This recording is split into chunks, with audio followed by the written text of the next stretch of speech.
So, hi guys, another day, another vlog. So, kita nyo naman po ako na nag-i-skate dito. Actually, hindi nyo pa pala ako nakikitang nag-i-skate.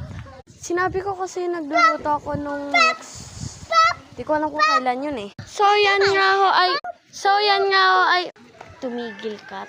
So, yan nga ho guys, ay ito na nga, ipapakita ko na nga sa inyo yung skate ko. So, yun nga guys, ay yung sinabi ko kanina eh, hindi muna ako mag-voice over. So, ito na nga po yung skate ko. Ito yung skate ko, guys. So, sorry nga pala guys at hindi ko na face dito. So, yan nga guys, ay ipapakita ko sa inyo kung paano ako mag-skate. So, yan nga ho. May bata dito guys, oh. Alis! Joke lang. Dito ka.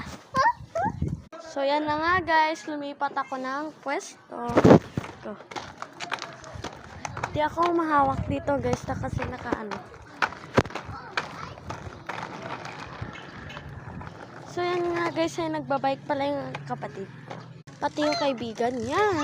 So yan nga guys ay yung kulay ng bike na ading ko ay light blue at sa kaibigan niya ay dark blue.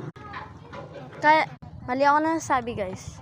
Dahil hindi kaya ng papa ko bumili ng dalawang bike, ito na lang yung pinambili ko. At, sorry guys, sana mali. At, ano na nga yun? At yun nga ho, ay napupudpud na rin yung gulong. Tapos nasisira na yung, ano niya, yung sa loob niya. Pero tama na nga sa pagsasalita at tara na nga at mag-skate. So, yung kaibigan ko pa ay nagpapabili siya ng skate niya. Color red yung sa kanya, pero stop on talking, let's go to skate. Chismosa talaga ako, guys. So, yun guys, umihi yung ading ko, pero bawal kayo pakita sa inyo yung video. So, yan nga, guys, ito yung kaibigan ko. Kailan dadating skate mo, be? Tagal pa daw, guys. So, yun lang ang vlog ko, guys. Bye! Ang ina. See you in part 2!